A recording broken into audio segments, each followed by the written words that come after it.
Bienvenue à notre cours Mon sac à dos. Aujourd'hui, nous explorerons le vocabulaire scolaire, la politesse et la culture française.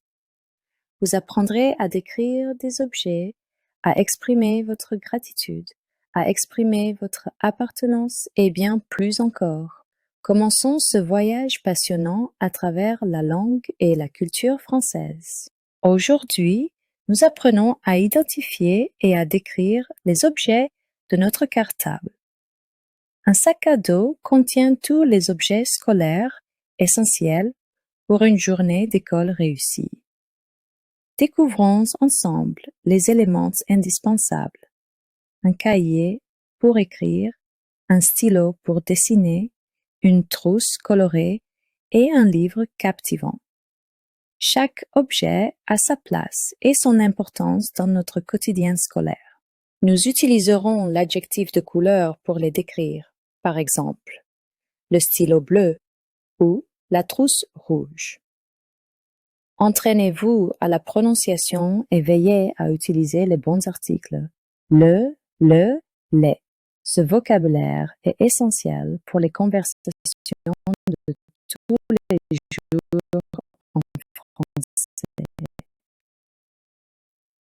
Maintenant, voyons comment formuler une demande polie. La politesse est très importante dans nos échanges de tous les jours, surtout en classe. Pour demander quelque chose gentiment, on utilise des expressions magiques comme « s'il te plaît » ou « puis-je avoir ?» Par exemple, « puis-je emprunter un crayon, s'il te plaît ?» Cette phrase montre du respect envers les autres et rend la classe plus agréable pour tout le monde. Quand on veut exprimer sa gratitude, on peut dire « merci beaucoup » ou simplement « merci ». Et pour répondre gentiment, on utilise par exemple « de rien » ou « je t'en prie ». Un dialogue simple, comme celui-ci entre élèves, aide à créer une atmosphère bienveillante en classe.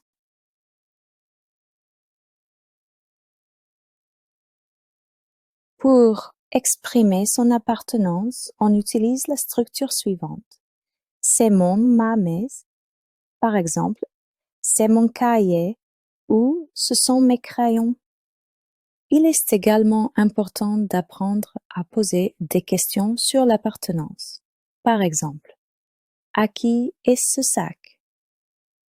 Ces expressions sont très utiles dans les conversations de tous les jours. Découvrons maintenant le vocabulaire des fournitures scolaires. Voici des objets essentiels pour l'école. Un sac à dos pour transporter toutes nos affaires. Un stylo pour écrire en bleu ou en noir. Un livre pour apprendre et lire.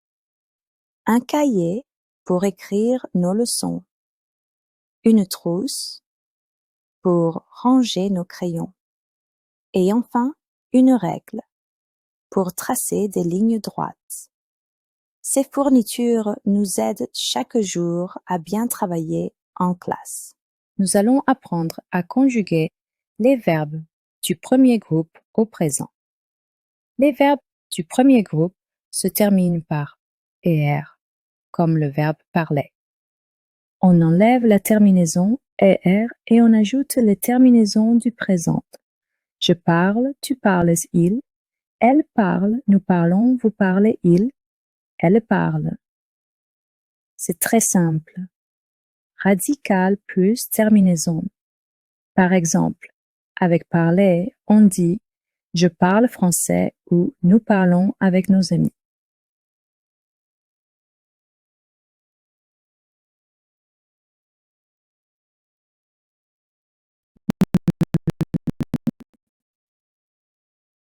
En français, l'élision est très importante pour bien parler. L'élision se produit lorsqu'une voyelle se place avant une autre, ce qui facilite sa prononciation. Par exemple, On ne dit pas le ami, mais l'ami. On ne dit pas je ai, mais j'ai. On utilise l'apostrophe pour indiquer cette élision. C'est une règle qui rend le français plus fluide et plus agréable à l'écoute. Savez-vous que les vacances ne sont pas les mêmes pour tous les élèves français? La France est divisée en plusieurs zones et les dates de vacances d'hiver et de printemps sont différentes selon la zone. C'est très pratique pour éviter que tout le monde parte en vacances en même temps. Aujourd'hui, nous avons abordé le vocabulaire scolaire, la politesse, l'expression de l'appartenance et la culture française. Entraînez-vous à décrire des objets, à formuler des demandes polies et à conjuguer les verbes. Continuez à explorer la langue française pour développer vos compétences. Bonne chance et n'oubliez pas de vous entraîner quotidiennement pour de meilleurs résultats. Merci d'avoir participé à notre cours sur Mon sac à dos. Nous espérons que ces leçons vous ont été utiles et que vous continuerez à explorer la langue et la culture française. Si vous avez des questions, n'hésitez pas à nous contacter. Bonne chance et à bientôt.